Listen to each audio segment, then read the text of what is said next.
Good morning, ladies and gentlemen. Good morning. Thank you for being here with us. We're going to be beginning in a few minutes. Have a little bit of a delay today. But while I have your attention, I ask that you all please silence your cell phones. I will remind you to do that again right before we start.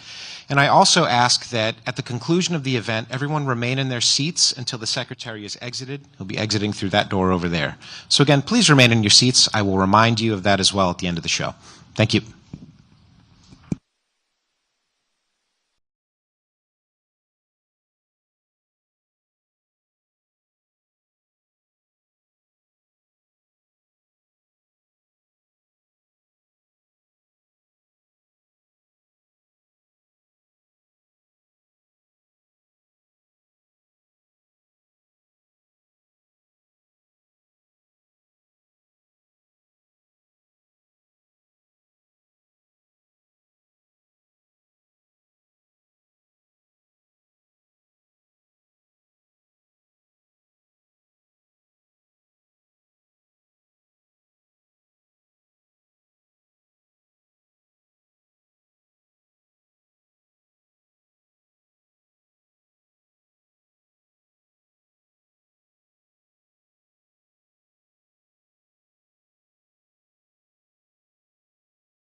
Ladies and gentlemen, we are about to begin. Final reminder, please silence your cell phones and remain seated until the secretary has left at the end of the program. Thank you.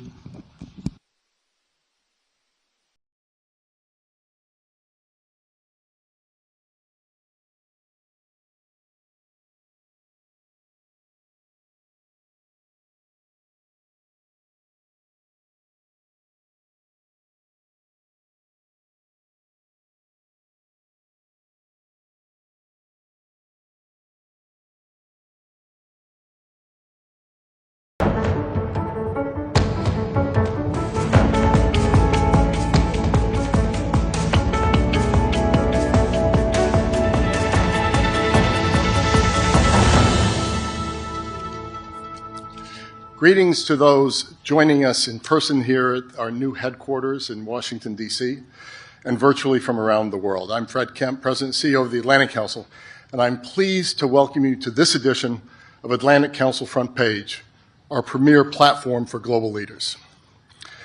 We're here today with the 71st U.S. Secretary of State Antony J. Blinken on American leadership and the future of the Middle East.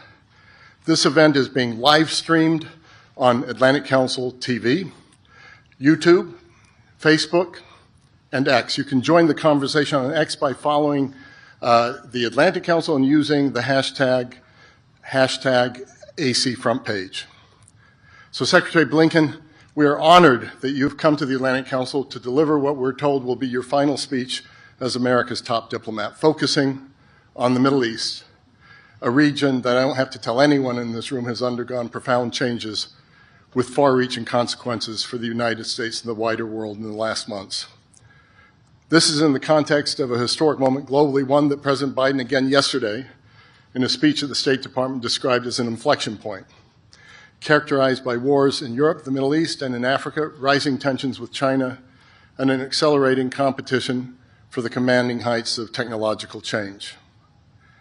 Before we go any further, I want to salute you, Secretary Blinken, for your remarkable leadership and contributions through this moment of historic challenge, following your rich contributions over so many years of distinguished public service previously. Returning to the Middle East, the region has been transformed after Hamas terrorist attacks against Israel and hostage-taking of October 7th, 2023, and by everything that has followed that. Israel's subsequent wars in Gaza and Lebanon, direct military exchanges between Israel and Iran, unprecedented in nature, the ceasefire in Lebanon, and the fall of the Assad regime in Syria.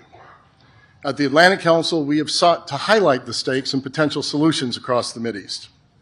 We've done so for many years through our Rafi Career Center for the Middle East, through our Scowcroft Middle East Security Initiative and its Iran Strategy Project, through our Syria Strategy Project, as well as through our strategic litigation projects work to hold the Iranian regime accountable and to establish a Syria Victims Fund. Significantly, we have also done this through our N7 initiative in partnership with the Jeffrey Taupins Foundation, which seeks to advance the process of regional integration launched by the Abraham Accords among the United States, Israel, Arab partners, and Muslim partners around the world. So thanks to Will Wexler and the Atlantic Council's remarkable Mideast team. History is in motion, Mr. Secretary, and you've been at the center of it, with your work to advance the interests of the United States to secure a more prosperous global future. As you wrote recently in Foreign Affairs regarding U.S. foreign policy more broadly, quote, "The choices the United States makes in the second half of this decisive decade will determine whether this moment of testing remains a time of renewal or returns to a time of regression." One last thing before Secretary Blinken takes the stage. In a moving exchange between you and President Biden yesterday at the State Department, the President said the following about you, quote, "You're not only brilliant, you have incredible character, you have more integrity than almost anybody I know."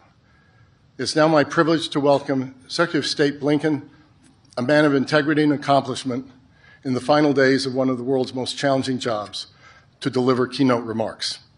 After the Secretary's speech, I will join him in conversation on stage. Mr. Secretary, the floor is yours.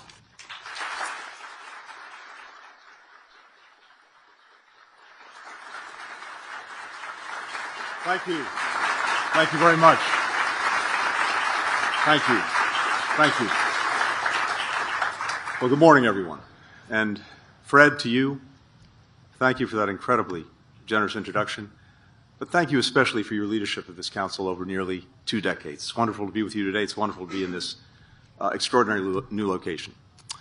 Back in the early 1960s, leading diplomats, public intellectuals, philanthropists, and others came together in Washington to create an organization that was founded on meeting the challenges of an increasingly interdependent world. In attendance, among others, Secretary of State Dean Rusk, who was blunt about what he thought would be most useful for this council. The department is hoping for initiative, research, and, if necessary, the boxing of State Department ears. That's exactly what the council's delivered for more than 6.5 decades, starting with the transatlantic relationship, growing to incorporate expertise on other parts of the world, including the region that I want to talk about today, the Middle East. Now, from the outset, the Biden administration's primary goal in the Middle East was not to repeat the blunder of years past of trying to transform its governments or its societies, but rather to transform relations with, between, and among U.S. partners in the region. That's because we saw a more integrated region as more likely to be stable and secure, to deliver economic opportunity for its people, to find solutions to shared challenges from pandemics and terrorism to infrastructure and energy needs. A more integrated region is also in a stronger position to prevent any one of its neighbors from dominating the others, or any outside country from dominating the region, to deter aggression and nuclear proliferation, to avert, to de-escalate, to end conflict through diplomacy. We moved swiftly to pursue this vision. We deepened and broadened the Abraham Accords. We spearheaded new coalitions like I2U2, bringing together India, Israel, the United Arab Emirates, and the United States to tackle shared challenges. We announced a groundbreaking economic corridor connecting India, the Middle East, and Europe. We worked with the UN to mediate a truce in Yemen. We continued to lead and strengthen an 87-nation counter-ISIS coalition. In the wake of the Trump administration's unilateral and misguided exit from the Iran nuclear deal, we made clear there was a path to mutual return to compliance if Tehran was willing to take the steps necessary. At the same time, we strengthened America's robust sanctions regime on Iran and delivered on President Biden's commitment. You will forever be known as Bloody Blinken, Secretary of Genocide. You have the blood of hundreds of thousands of innocent people on your hands. We have spent Thank you. I respect your views. Please allow me to share mine. Thank you. Appeal to your humanity in front of your house. We've written you letters. We've held car rallies. The blood of innocent civilians, of children, is on your hands. We will not forget. We will not forget. We will hold you accountable. We will hold you accountable. Bloody Blinken, Secretary of Genocide. Shame on you. Shame on you. So to continue. At the same time, we strengthened America's robust sanctions regime on Iran and delivered on President Biden's commitment that Iran would not obtain a nuclear weapon on his watch. Finally, we made significant progress toward a comprehensive agreement that would strengthen our strategic partnership with Saudi Arabia and normalize relations between Saudi Arabia and Israel. On October 10th, 2023, I was scheduled to travel to Israel and Saudi Arabia to help close remaining gaps in the normalization deal, and in particular, to pursue agreement on one of its essential components, a credible pathway to a Palestinian state with ironclad security guarantees for Israel. But on October 7th, Hamas attacked Israel, unleashing the deadliest days for Jews since the Holocaust. Hamas killed more than 1,200 men, women, and children, torturing, maiming, sexually assaulting many of its victims. The overwhelming majority of Hamas's victims were civilians. They included citizens from more than 30 countries, among them 46 Americans. Hamas also took more than 250 people hostage, including some 30 children and 12 Americans. 7 of those Americans remain hostage to this day. Now, the timing of Hamas's attack was no accident. Israel's growing integration in the region, the prospect of normalization with Saudi Arabia, posed an existential threat to Hamas's power its ambitions to dominate the Palestinian political landscape, its raison d'etre, which is the rejection of two states and the destruction of Israel. As notes recovered from meetings of Hamas's top officials would later reveal, Hamas sought to spark a regional war that would derail this agreement, knowing that doing so would inflict immense suffering on civilians on all sides, including the Palestinian people whose interests they claim to represent. In the wake of the attack, President Biden made clear the United States' unwavering commitment to help Israel defend itself and prevent another October 7th. He asserted his determination to avert a broader regional conflict with all the death and destruction that that would bring. He took immediate steps to deter further aggression and prevent the conflict from spreading, deploying 2 of our largest aircraft carrier battle groups, fighter jets, warships, a guided missile submarine, and troops to the region. And he pledged unrelenting efforts to secure the release of the hostages. He became the first U.S. president to travel to Israel in wartime, telling the Israeli people directly, "You are not alone." He reminded Israel that while the country had a right, indeed an obligation, to defend itself, how it did so mattered. It was imperative to protect civilians and provide them with humanitarian assistance. These are the goals that I've worked to advance over a dozen trips to the region since October 7th.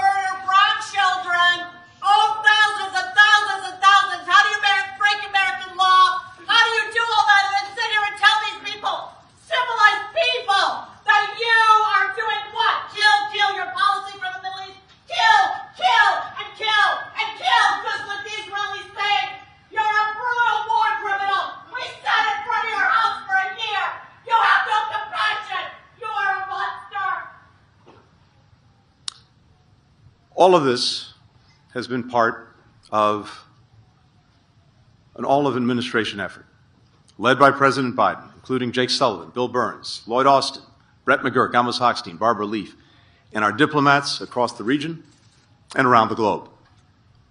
Now, more than 15 months later, Hamas's military and governance capacity has been decimated, and the masterminds behind the attack have been killed. Tehran is on its back foot. Its 2 missile attacks on Israel were thwarted by a coalition of regional partners that we assembled. Israel's response, which we played a central role in shaping, demolished Iran's air defenses, left Tehran's most sensitive military sites exposed and vulnerable, and sent a clear message of deterrence, while at the same time avoiding a dangerous escalatory cycle. Hezbollah, Iran's most powerful proxy, is a shadow of its former self. Its leadership eliminated. Its terrorist infrastructure of tunnels and weapons manufacturing ravaged. In Lebanon, Hezbollah's battered forces have retreated north of the Litani River as part of a U.S.-brokered ceasefire agreement. After Iran spent decades pouring billions of dollars into propping up Assad's murderous machinery, the Assad regime has fallen, and Tehran has retreated from Syria. None of Assad's patrons, not Iran, not Russia, not Hezbollah, were in a position to save him this time. All were bogged down in crises of their own making, which the United States effectively exacerbated. Iran has lost its overland supply route to Hezbollah. Many of the Assad regime's bases, weapons factories, and weapons, including illegal chemical weapons, have been destroyed by Israel. It's not just what we achieved, but also what we prevented. When I traveled across the region the days after October 7th, I heard from partners a palpable sense of alarm that regional war was coming. The combination of American diplomatic and military action and assistance to preserve and strengthen Israel's deterrent helped prevent that from happening in the weeks after October 7th and at multiple charged moments since. America's allies and partners, particularly in the Middle East, have taken note of who they can rely on to stand by their friends and who they cannot, which powers work to diffuse crises and which powers stand back and do nothing, or make problems worse. The balance of power in the Middle East is shifting dramatically, and not in the way Hamas and its backers hoped or planned. And yet, the region remains rife with risk, from Syria's fragile political transition to Iran's desperation to restore its deterrence with all that could imply for its nuclear ambitions, to the Houthis' ongoing attacks on Israel and international shipping, to a dearth of opportunity, the repression of dissent and human rights in several countries. What's more, while the strategic gains made over the last 15 months are real, they have come at tremendous and excruciating costs.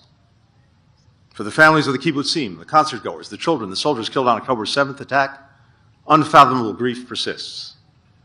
For those with loved ones and friends still being held hostage, every day brings more anguish from not knowing if their loved ones are suffering or even alive. The ongoing humanitarian crisis in Gaza has inflicted immeasurable suffering on Palestinian civilians, children, women, men, trapped in a conflict they did not start and are powerless to stop. Tens of thousands of people killed in Gaza. Nearly the entire population has lost a loved one. Nearly the entire population is enduring hunger. Nearly the entire population, some 2 million people, has been displaced, many multiple times. Most have no home to go to, as so many homes in Gaza have been damaged or destroyed. Gaza is one of the most dangerous places in the world to be a child, to be a civilian, to be a journalist. And as always happens in conflicts, the more people suffer, the less they feel empathy for the suffering of those on the other side. Throughout the Arab and Muslim worlds, large majorities believe that October 7th didn't happen, or if it did, that it was a legitimate attack on Israel's military. In Israel, there is almost no reporting on the conditions in Gaza and what people there endure every day. This dehumanization is one of the greatest tragedies of the conflict. The late Cardinal Martini once spoke of our need to be able to experience shared sorrow. It helps us salvage from moments of loss and despair a sense of common humanity. Without it, we lose one of the most crucial foundations for reconciliation and eventually coexistence. For the United States, a country with unique global engagements and responsibilities, the conflict has put our personnel, our facilities, our assets at greater risk, stretched our force posture, stockpiles, and readiness. Terrorist groups are exploiting the crisis in Gaza to try to boost recruitment and foment anti-American sentiment. Autocrats have cynically used the conflict to justify their aggression and atrocities and to advance their efforts to challenge the international rules and principles that safeguard American interests and values. And of course, it's divided our communities, from college campuses to houses of worship to families. Given the costs, especially the human costs, we have a responsibility to ensure that the strategic gains of the last 15 months endure and lay the foundation for a better future. All too often in the Middle East, we've seen how the shoes of one dictator can be filled by another, or give way to conflict and chaos. How a nation can expel one outside power only to see another take its place. How stamping out one terrorist group can spawn even more lethal successors. So our imperative is not to turn back the clock to the way things were before October 7th. It's to forge a new reality for the Middle East in which all people are more secure, all can realize their national aspirations, all can live in peace. Is that hard to achieve? Yes. Peace in the region always has been. For over 450 days, Israel has committed genocide against the Palestinian people. We have sent over $25 billion to Israel in the past year. That's $70 of all of our money. $70 that we are using to send weapons, send bombs, and genocide. Blinken, you lied on May 10th to Congress. You lied. ProPublica looked it up. May 10th. Is it hard? Yes. Is it impossible? No. Is it necessary? Absolutely yes. And that's why we pursued 3 interrelated diplomatic goals: brokering an enduring solution to the Israel-Hezbollah conflict, ending the war in Gaza, normalizing relations between Israel and Saudi Arabia, which will provide Palestinians and Israelis with the incentives and reassurances that they need to achieve their long-sought national aspirations. Israel has lived for far too long with an unsustainable situation in its northern border.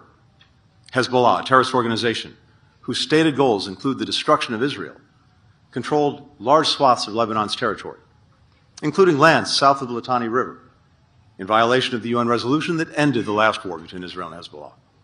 Land Hezbollah used, with Iran's support, to train fighters, to stockpile arms, to build weapons and tunnels to carry out deadly attacks on Israel. Starting on October 7th, Hezbollah launched thousands of missiles at Israeli communities without provocation, pledging to continue its attacks until Israel ended its military operation in Gaza. Hezbollah's aggression has come at grave cost for Israelis and Lebanese people alike. Some 70,000 Israelis have been forced from their homes along Israel's northern border. In Lebanon, thousands have been killed, a quarter of Lebanon's population displaced. Our goal in seeking a cessation of hostilities was not merely to pause the fighting and avert a broader regional war. Rather, we aim to prevent Hezbollah from reconstituting itself in a way that can threaten Israel or continue to hold the Lebanese state and the Lebanese people hostage. And we wanted to create conditions allowing displaced Israeli and Lebanese families to return safely to their homes. The arrangement that we brokered together with France meets those benchmarks. It empowers the government of Lebanon to retake control of its territory. It provides Lebanon's economy and security forces with much-needed aid and support. It preserves Israel's right to defend itself in accordance with international law. It achieves Israel's aim of delinking hostilities on its northern front from the war in Gaza. Just since the deal was signed, Israeli forces have started to withdraw from southern Lebanon. The Lebanese military is deployed in their place to ensure that remaining terrorist infrastructure is removed and Hezbollah does not return. The U.S. and France are working hour by hour to monitor the agreement and to address violations. And now, just 6 weeks after the deal, Lebanon's parliament voted overwhelmingly to elect a new president, the first time the country has had a national leader in more than 2 years. Just yesterday, it elected a new prime minister. Both are important steps to becoming a secure, sovereign, and successful nation, and to meeting the needs of the Lebanese people. Second, we sought to end the war in Gaza in a way that will lay the foundation for enduring peace, as well as to advance the legitimate aspirations of Israelis for lasting security and Palestinians for an independent, viable state of their own. 1 month into the conflict, at a meeting of G7 foreign ministers in Tokyo, I outlined principles that the United States saw as essential to achieving these goals. The principles included a Gaza never again ruled by Hamas or used as a platform for terrorism or other violent attacks.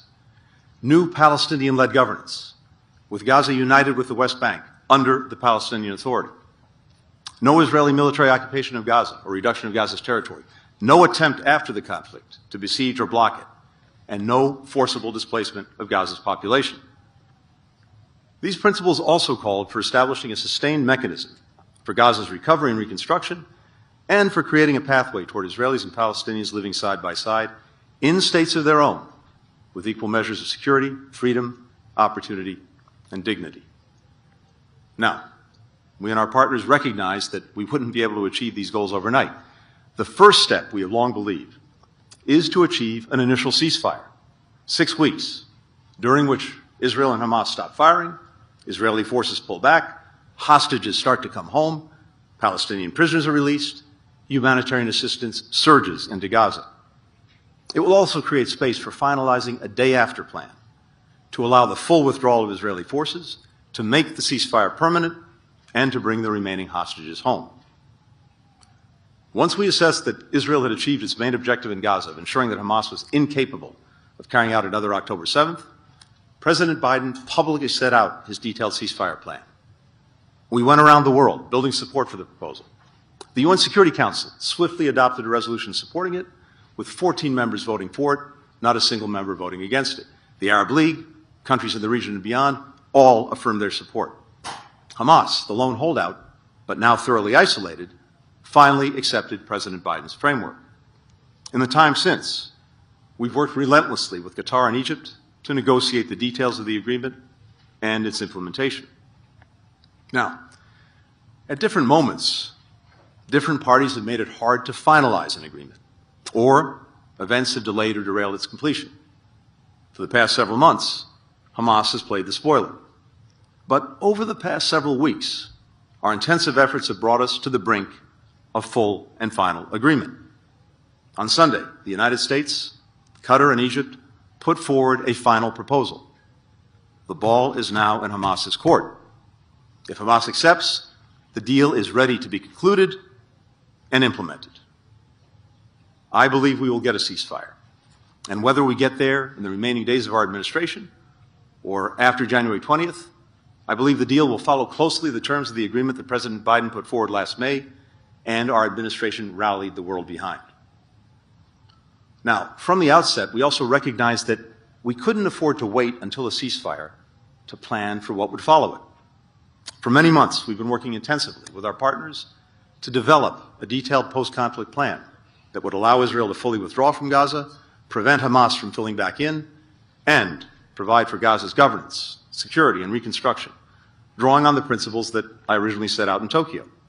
We will hand off that plan to the Trump administration to carry forward. But let me share a few of its core elements this morning. We believe that the Palestinian Authority should invite international partners to help establish and run an interim administration with responsibility for key civil sectors in Gaza like banking, water, energy, health, civil coordination with Israel. The international community would provide funding, technical support, and oversight. The interim administration would include Palestinians from Gaza and representatives from the PA, selected following meaningful consultation with communities in Gaza, and would hand over complete responsibility to a fully reformed PA administration as soon as it's feasible. The administrators would operate in close cooperation with a senior UN official who should oversee the international stabilization and recovery effort. An interim security mission would be made up of members of partner nation security forces and vetted Palestinian personnel. Its responsibilities would include creating a secure environment for humanitarian and reconstruction efforts and ensuring border security, which is crucial to preventing smuggling that could allow Hamas to rebuild its military capacity. We would stand up a new initiative to train, to equip, to vet a PA-led security force for Gaza to focus on law and order and gradually take over for the interim security mission. These arrangements would be enshrined in a UN Security Council resolution. Some of our partners have already expressed their willingness to contribute troops and police for such a mission. But if, and only if, it is agreed that Gaza and the West Bank are reunified under a reformed PA as part of a pathway to an independent Palestinian state. And therein lies the rub. Reaching agreement will require all parties to summon the political will, to make hard decisions, to make hard compromises. Key regional and international actors will need to fully commit to supporting Palestinian-led governance and preventing Hamas's return. The PA will need to carry out swift, far-reaching reform to build more transparent, accountable governance, continuing a process that it began last year.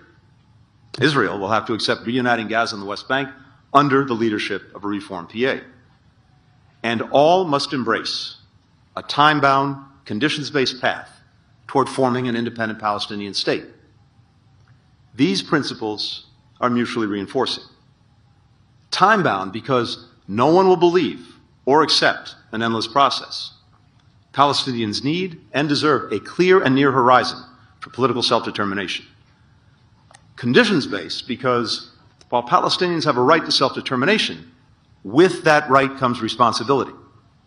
No one should expect Israel to accept a Palestinian state that's led by Hamas or other extremists, that's militarized or has independent armed militia, that aligns with Iran or others who reject Israel's right to exist, that educates and preaches rejectionism, or that, unreformed, becomes a failed state.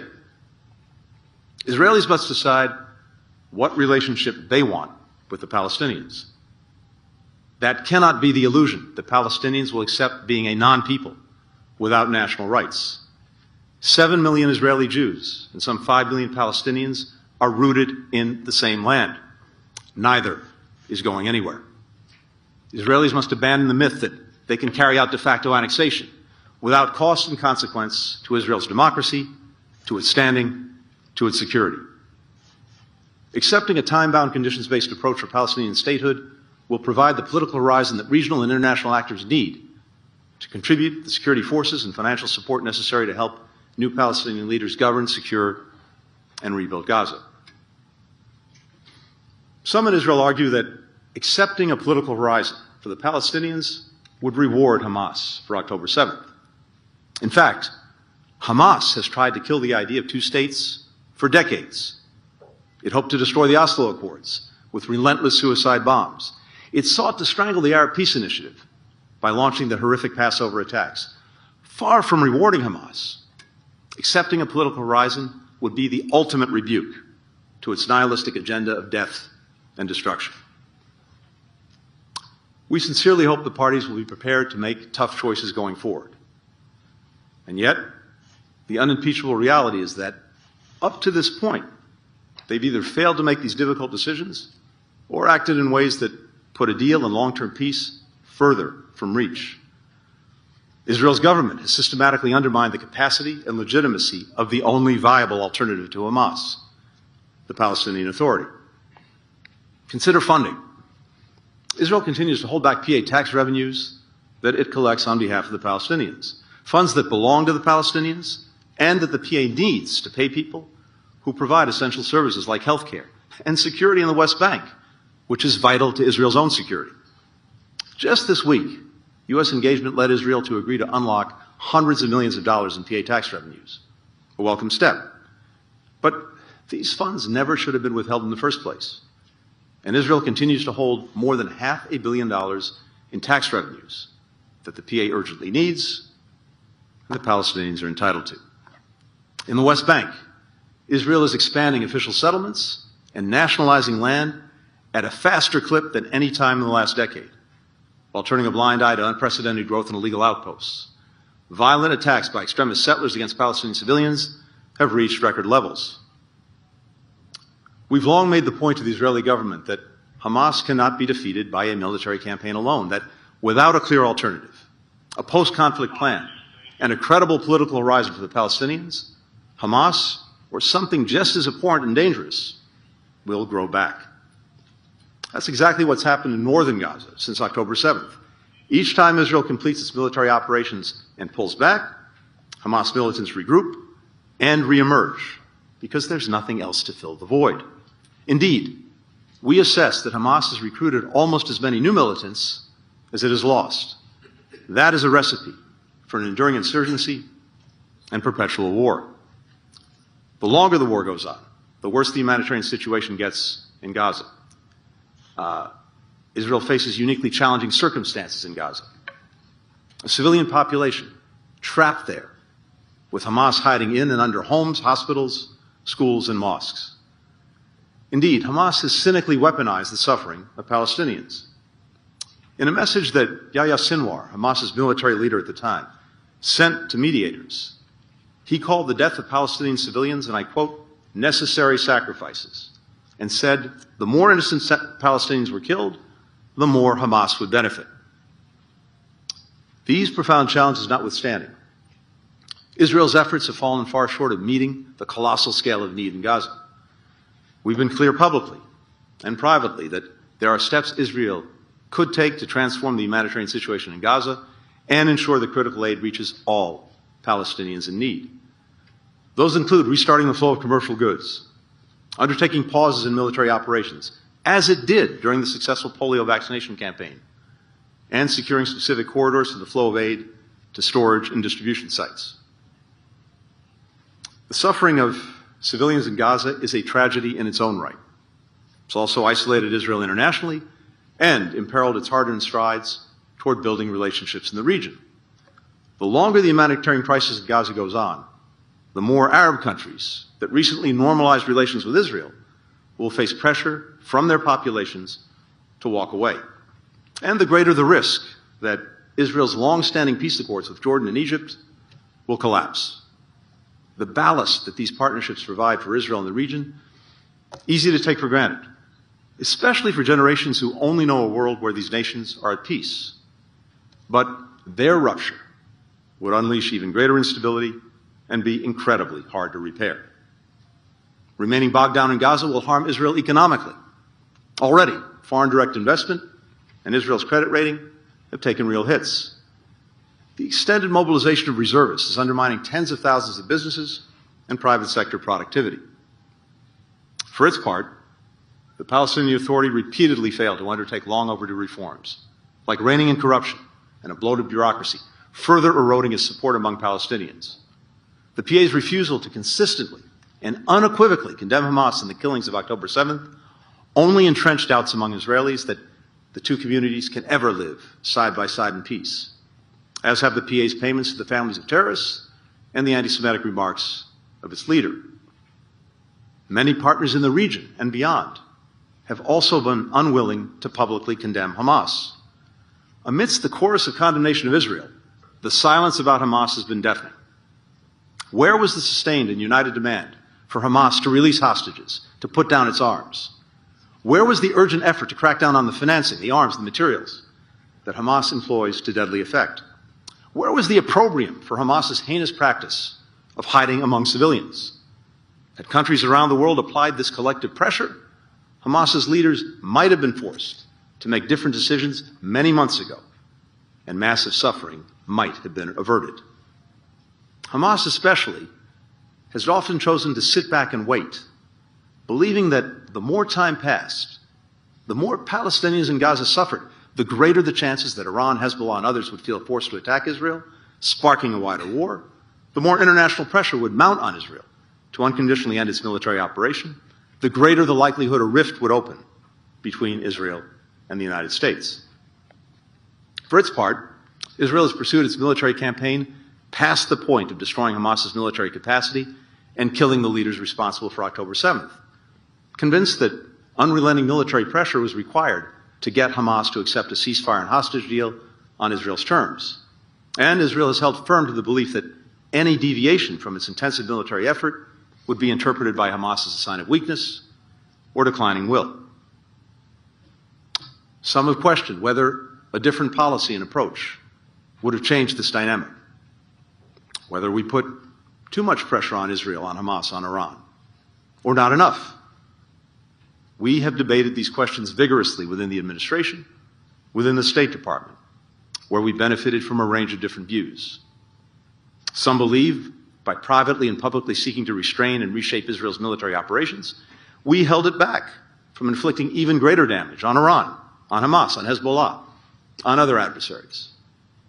Others believe we enabled the Israeli government to pursue a military campaign that was disproportionate, self-defeating, and counter to U.S. interests. It is crucial to ask questions like these, which will be studied for years to come. I wish I could stand here today and tell you with certainty that we got every decision right. I cannot.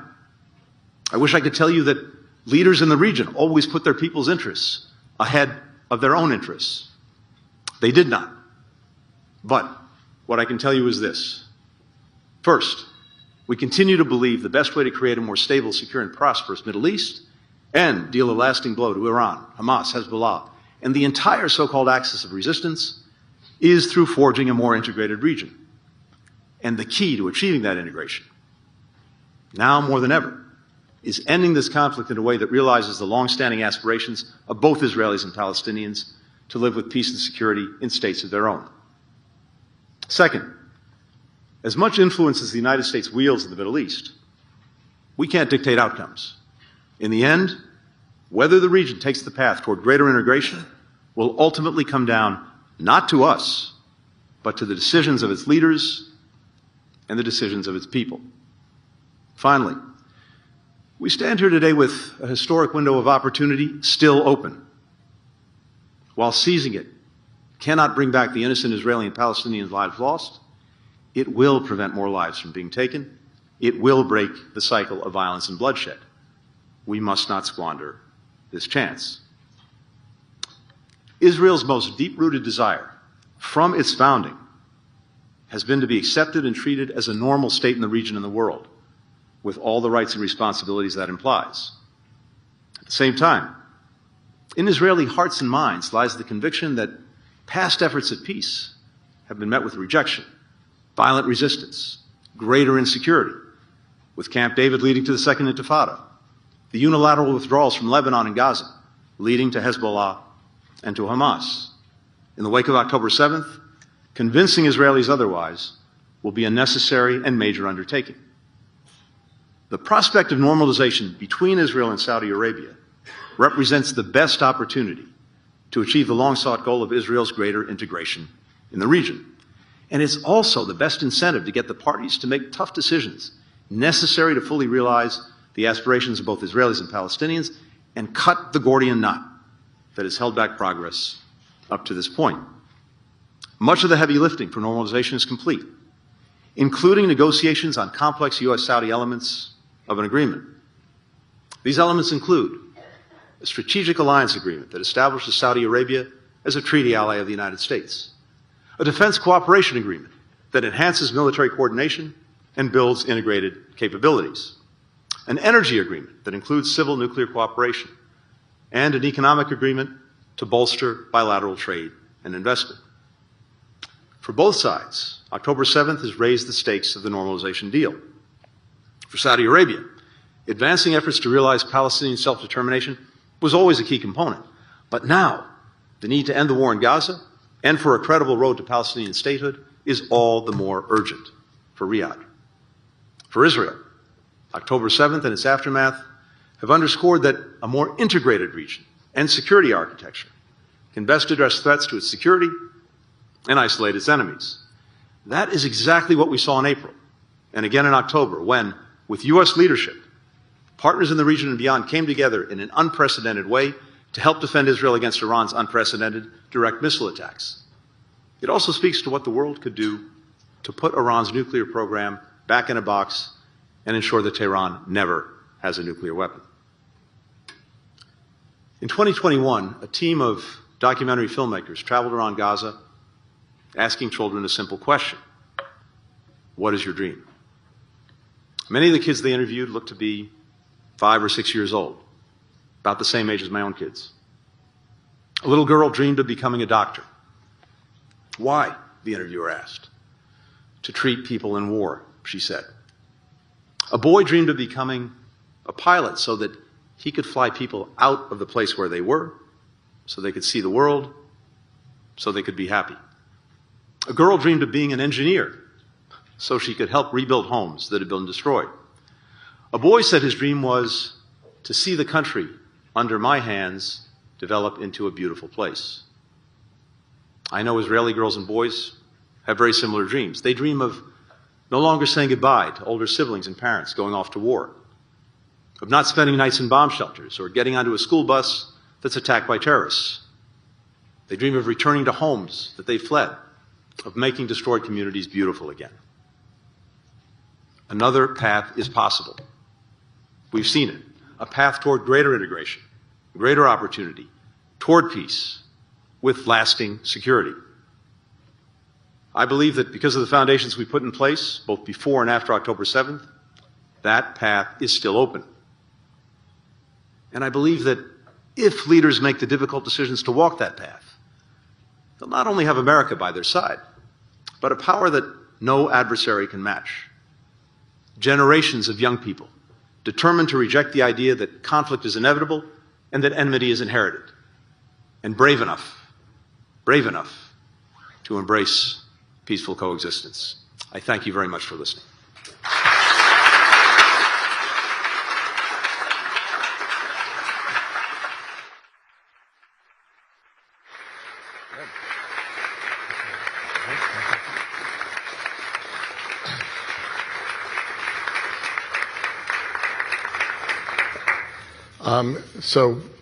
Secretary Blinken, thank you. That was an important speech. And I think it will be remembered as such, looking at everything from the future of Gaza to the future of the entire Middle East in a path.